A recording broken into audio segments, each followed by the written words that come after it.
Hiya folks, something a little different for you today. This is Jimmy's transit van, and we're going to try and fit a head unit in, like a Carplay Android head unit, and we've got one here from Atoto.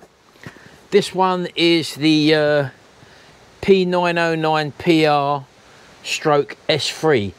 Now there's different versions of this one. This one actually comes with a front and rear camera, which is why we wanted to fit it to this van, because you've got a bulkhead unit in this van and you can't see out the bank, and also it's got a tow bar on as well, so we just wanted to make sure and get one fitted. So we're going to have a go at fitting this in a transit van. We'll have a look in the box, see what you get. So let's get going. Okay, so this thing here has got numerous different functions on it. Telephone, it's got front and rear cameras, it's Apple CarPlay and Android, connect up to your phone, you can have music, you've got different loads of apps you can have on it as well. So let's take it out and have a look what we get inside the box. As I say, this one is the P909PR-S3, and this one comes with the reversing cameras and the front cameras as well. So it's a lovely size screen there. Look, you've got a lovely Android screen there, which we'll take out and have a look in a minute. And in it you obviously get your instructions, you've got your quick start guide there, installation guide, also you've got your QR code there if you want to download the Atoto stuff. There you go. It's a multifunctional on-dash navigator, because this thing has got the bare basics of radio control technology. Modern cars have got much more intuitive dashes on them as well, so this will bring it up to date, as I say. Plus we've got the added cameras with this as well, which is what we really wanted it for. In the bag you have connections. It should be all plug and play really, apart from connecting up to the main fuse board or circuit board. There's your camera there, and also your cable. That's a shorter one. I would presume that this one is for the front. It looks like you can move up and down as well by the looks of it, yeah. So right, that's that one. You've got this one here, which has a hell of a lot longer cable with it, which I would presume this one would be the rear camera. So that's that there. You've got your mounting bracket, which can fit onto your dashboard. Oh, you open that up, there we go. And it clicks back into place, so it clicks into position, which is good, so that's okay. You've got different connections to your mains distribution via they've catered for basically all sorts of fuse boxes and panels there. You need a live and a switch live there, and also an earth to run this unit, so that's where you get your live from. There's your pad which you stick to your dashboard, and then this thing can obviously take the main mount there like that. That can go straight onto your windscreen by all accounts, so you won't need to fix that to a windscreen obviously, but that will sit on top of a dash, and because most dashes have got sort of textured finishes, so this gives you a real good grip on it. Apparently it's good, really sticky back on it. There's your ball for your arm for connecting up there. You just loosen that ball off, and then that should just hopefully push in there. We'll sort that out a bit later on. You've also got this remote controller here, which I'm not quite sure where you would use that, whether it would go around your steering wheel or what, I'm not too sure. There you go. It's just got a strap on it which just goes round, and it gives you different functions there. You've also got an extra battery, or whether that's the actual battery for installing it, I'm not sure. So there's that. You also get your main wiring loom, which runs from your fuse box to cater for all the different things that this thing has on it, connection wise. There you go. So your main connection for your power, I'll just take that off there like that. This would connect up to obviously your switch live and a battery possibly feed, like there you go, them two there, and them in turn you would use one of these connectors here to connect to a fuse board or your supply point, and the other end would obviously route up to your unit, and you can plug in an auxiliary socket there for an auxiliary, that they give you that as well. You've also got a USB-A connector there, or fast connector I think that one is, for the standard USB, and you've also got the plug that goes straight into the back of to power your unit there. So there's different ways you can connect up, or different things you can connect up as well, and it's a measured piece of cable. So yeah, that's all plug and play. It's just easy installation really, just them 3 cables. What we got here, let's have a look. This is your final package, I think. You've got some cable ties, you've got a few different types of adapters there. Not too sure exactly what they're for at the moment. There's a USB-C connector there with some outputs to it, and also your microphone to plug in from the unit to hide behind your car somewhere and put it up in the on the roof somewhere for the so you can operate your phone from this device as well. And what else is there? Again, a couple more of adapters in there.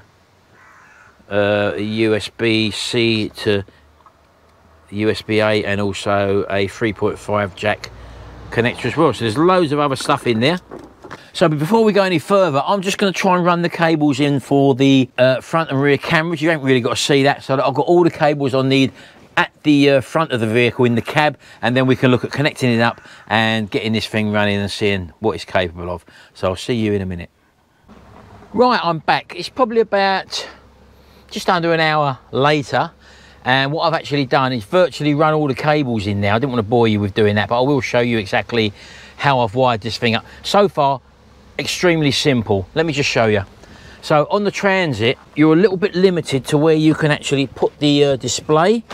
Now ideally it could have gone on the dash there, but Jimmy informs me that he flips this over and uses that for his when he has his tea break or whatever, so I couldn't put it there. So that was out of the equation. I couldn't put it on the glass there, although it would have stuck to the window there, because obviously that flips up as well and that would have interfered with it. So that was out the window. Couldn't pull it here, obviously it's in main sight there, plus this is a little cubby hole there as well. So I've opted for actually here. It seems to be the best place for the Transit that I've found anyway. So that's what I've done there. And I'm just using the bracket with the suction pad on to the window, and it really does seem firm because it's got some sort of sticky back on it as well. So that's the ideal place for us here. And running the cables in, you've got 4 cables here. Everything is labelled with these little numbers on. You've got D there and E, and that corresponds to the camera. There's the camera for the dash, for example, which is going to go up here, which I've already run the cable in. So that will plug into the E connector there, which it says E on there. You can't see that, so it's foolproof really. You can't mess that about.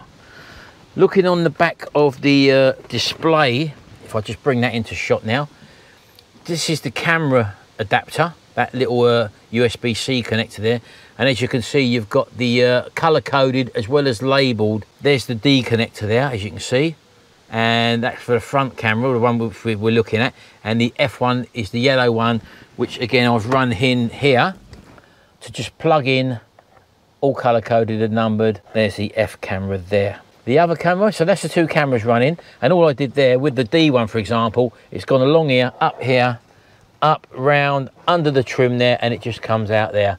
The rest of it's just tucked up into the ceiling there, so you don't need to cut anything, you just hide it all.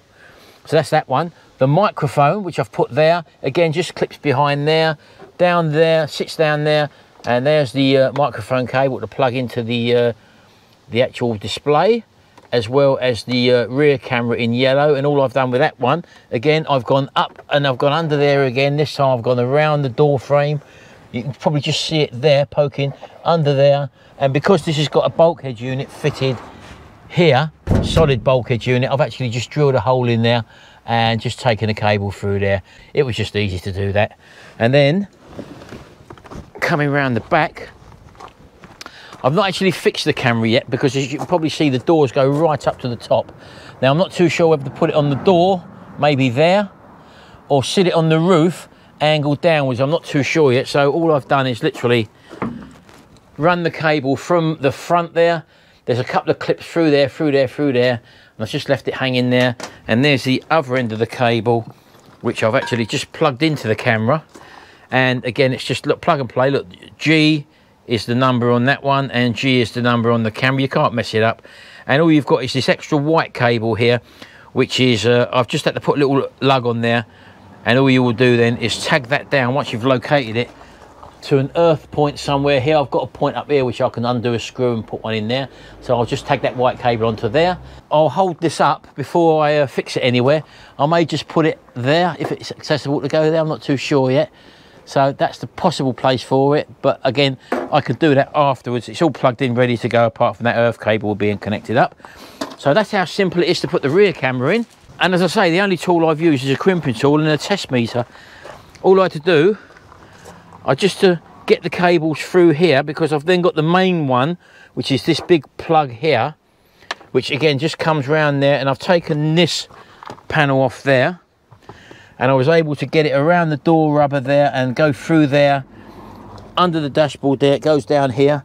Now I haven't done anything with this at the moment because we've also got our 2 auxiliary cables here, which I want to try and bring up maybe out here, just to stick them somewhere here or somewhere in that vicinity, so you can plug an auxiliary unit in there, and also you can even plug like a USB memory stick in there and have loads of music on it if you want your own music collection. So I may just try and stick that out there somewhere.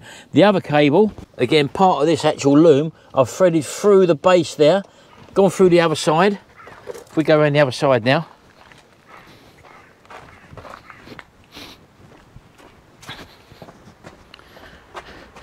on these Mk7 Transits you'll find the fuse board located behind here. Now it's quite an unusual thing this, because the fuse board actually lifts up and it's hidden behind the relay box, so that clips in there, like that's how you see it. And you've got 2 spring clips on the side here, one there which you pull outwards and one on the other side that you pull outwards, and then it drops down, and this is where you get the fuses. The one for the radio is that one there. So I want to be piggybacking off of that. That's a permanent live feed to that radio, the original radio up here, which is fuse number, let me get this right, fuse number 73 in that box there. And I've actually printed the list off, you can get that easily online.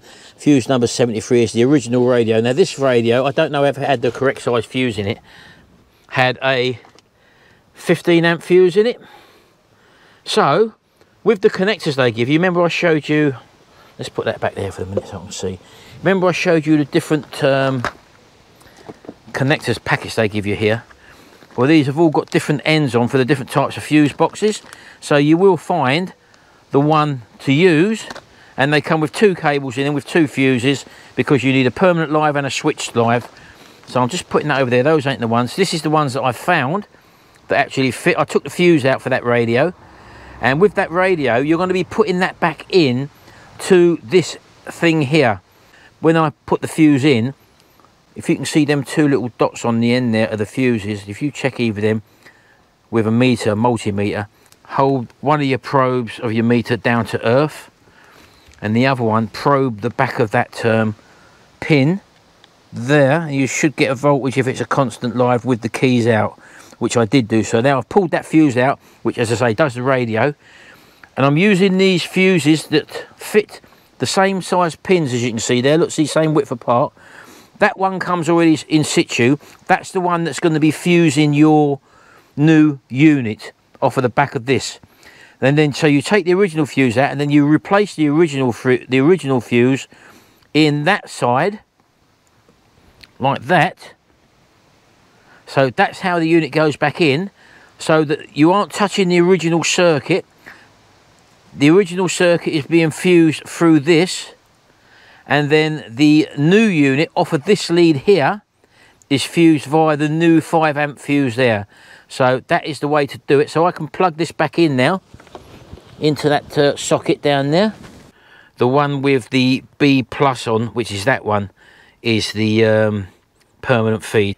And put our 15 amp fuse in the correct one. There we go. So now I can put that back in, and as you can see the cable is now connected, and I'm just going to do the same with the other ones.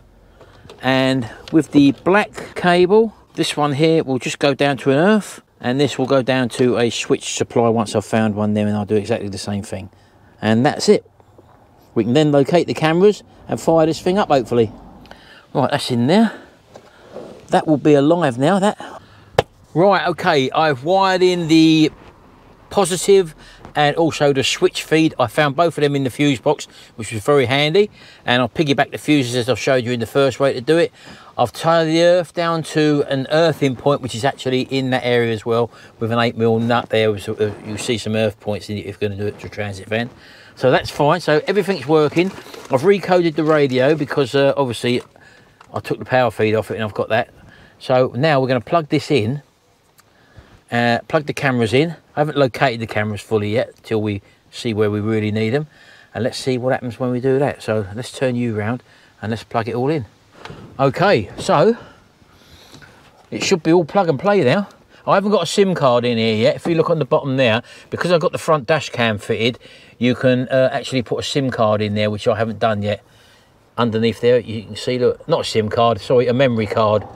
It has got the provision to put a SIM card in it as well, so you can have perhaps a telephone card in there, so you can get internet access to this. I don't know, either that or you hotspot it off your phone. So I'm going to put a SIM card in there, but I haven't got one right at this moment. We'll do that in a minute. So I'm going to just plug in now per instructions, which is the big main one first.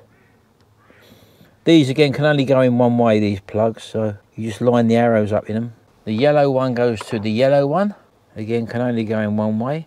Push that one in. The black one goes to the black one, also marked in with D on both sides. Can you see that? Yeah, you can see it, can't you? So I'm going to plug that one in, and the final one is the microphone cable, which goes into there. So I'm just going to turn it over like that. I can tuck all these cables away afterwards, so the mic goes under there like that, and then all you do is you slide this on sideways, hold on, there with me, to the mount, and it locks in place. And then you get your location where you want to fit it, obviously. I'm going to just click that in place like that. And then you tighten up the adjuster nut, because you've got an adjuster wheel on the back here to tilt and pan it or whatever. I'm just going to leave it like that for the moment. And there we go. So that's that on. So I'm not sure how it comes on. I haven't looked that far yet, to be honest with you. I think it might power on as soon as you turn the key on the ignition. So let's try that. Ah, oh, there we go, look at that. And what a great looking display that is. Let's just shut this door for a minute, hold on. If I can, I've got to put this all back as well. I'll do that afterwards. Let's just pull that door back for the moment. There we go, that's the, can you see that screen in there? I don't know what reboot is, let's just try that. Reboot. Are you sure you want to restart? Sure, here we go. So I'm just going to restart it. It looks a nice unit, and as I say, that was really simple to install. Obviously, the first time you power something up, it takes a longer time to reboot. There we go. So we're on. You've got a back, what's this play here? I've got no audio files. There's your back button there. Let's have a little look, see if we can go to the cameras. I'm not too sure. DVR camera. I might have to go into the settings and set that apparently. So I'm going to go to the settings. It would help if I plug the cameras in, I suppose, wouldn't it? The front one's not plugged in. Right, so bear with me. Right, I've just plugged the cable in, obviously, look. And as you can see, so far, we've got the camera working now, look. So that's the front camera there working. I'm just going to sit it there for the moment. It's not fixed in at all. I'm just sitting on top of my tripod there, look, just so that we get some sort of image. So you can set your recording settings to, and also GPS position. So if I turn that on, and also put your speed on, and I want the speed units in miles per hour. Perhaps I need the memory card in to select the recording device. Yeah, it's not got a card in there, that's why it's not recording. So I'm just going to sort of go back. Right, okay, I've got it on now, and I had to put a SIM card in, otherwise it wouldn't do anything. So I've just done that. I've just paired that with my phone. And as you can see, it probably ain't coming across on here. You've got a very lovely bright display on it there. You've got Google Maps there, as you can see, or you've got the Waze app, which I did see on here somewhere. Where is it? WhatsApp you've got on there. And don't forget, you can add apps as well from the app stores as well. You've got Messenger, and again, you can change the layout of this as well. So you can pair it up with any other Bluetooth device. I can pair it up, obviously, with my phone here, and go through all the music on my phone, which I haven't got, believe it or not. I've got nothing in here, so I can't really show you anything. But I think from this video, I hope you got the installation, which is very simple to do. As I say, I had no worries at all installing it into this transit van. Way long enough cables for it, so you can just change the display. And to get you back to the main menu, you just hit the bottom button there. It's all touchscreen sensitive, and you're back to your apps or whatever. So I'm just going to spend a bit of time sorting out this, getting this camera set up, front and back, where to locate them, and I'll come back to you after that. Right, later on in the evening now, Jimmy's now home. We fixed the rear camera onto the back of the van. I'll show you. It's only a temporary fix, this one, at the moment, but apparently the image is upside down. We've got to turn the camera around, so I can do that at another time, but I'll just show you. That's where we fixed it to, on this type of van. Door shuts and it sits there like that. Just aim it down a bit more. There we go, but as I say, we've got to spin that round. So, coming inside the van, everything else has been put back. Jimmy's got the screen on, and you've got, was it CarPlay? Apple CarPlay. Apple CarPlay. So my phone was an Android phone. So you've now rigged your phone up to it. Yeah. And you just pull that top menu down, you get a back screen there. We found the rear camera, because the main camera is what I don't want, Jimmy. That one there, DVR. Yeah, the DVR. When you press that, you can visually see the front camera there, which we've now fitted up there on the screen. Lovely and fixed up there. And you can change settings on that as well, Jimmy, can't you? Yeah. You can stop recording. Oh, it's my phone reconnecting. Yeah, it's just reconnecting his phone. My battery keeps dying. Yeah. So that's, you can do all that in the store on that one for the front camera, but that automatically starts recording as soon as you turn your ignition on. So that's fine. Then the rear camera, it doesn't come on when you change reverse. You just press that button, and I know it's upside down at the moment, but it's in an ideal position there. We're just going to spin that round just to show you the clarity on the screen there. So if they ever want to see behind, they just go back to the main menu, Jimmy. Pull the top down at you. That's it. So all you do is you touch that green rear cam there, which we've moved. That was on another menu somewhere further down, wasn't it? Yeah, that was on that button there. Yeah, on that button there. So it was in that sort of load, and all we done was hold our finger on it and then dragged it onto the home page. So the two cameras are on the front page there as well. So as you can see there, you can surf the internet on it. You've got a gallery on there for taking pictures. You've got that's my phone. You've got your music. His phone's got a very low battery. Your this isn't an in-depth instructional DVD on how to work it, a video how to work it. So yeah, you've got Spotify in there. All your music's on your phone anyway, Jimmy, innit? That's it, yeah. So answering the phone, because we haven't got this radio, apparently we're not too sure whether this has got Bluetooth connectivity, so we can't actually connect that up to this and have the sound coming out of the speakers, the door speakers. So at the moment we're relying on the speaker on the actual back of the unit, because this is an old set. We have got a new unit to go in there, which is a new Atoto head. Well, it's the one I had in my Mondeo actually, and then you can pair this up with that, and all your sound from your phone can then come out of the actual door speakers in the van. So that's how that works. So yeah, there we go. The installation was really nice and simple. Just needed a basic toolkit. I had to drill one hole up there for poking that through the bulkhead, but there was way enough cable. It's all click and connect basically. You just push the connectors in and everything works. It's all color coded, it's all marked up correctly, and all we had to find was 2 earth points, one by the fuse box. We used them little jumper fuses, which they give you the selections for the different type of fuse boxes, and piggyback the fuse on them so everything stays as it should do. Everything's fused at the correct rating, and we fitted it on the dashboard. We didn't need to fit the pad, which is the soft pad that sticks to your dashboard there, because as I say, Jimmy uses this.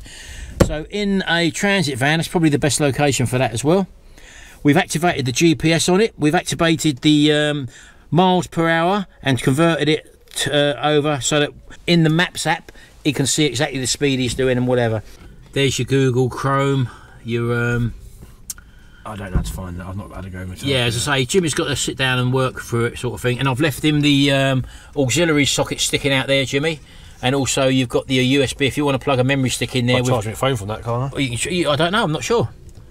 You may be able to. I'm not sure. Charge your phone in here, so that'd be helpful. Oh, well, that'd be handy then, wouldn't it? Yeah, you could do. Or you can use it to put, keep music on, like I've got in my car. So that's it, folks. That's the Atoto. This is the P909PR-S3. So there will be a link in the description below this, just below the video there. So do check it out. It's a lovely piece of kit, as I say, very easy to install. I was quite surprised actually. Minimal wiring, well, just finding your routes, and most of our routes have been done around the like the door trims and the window trims and stuff like that. Nice and simple. Yeah, so there you go. Hope you've enjoyed this video. We'll see you in the next video, and until then, bye for now.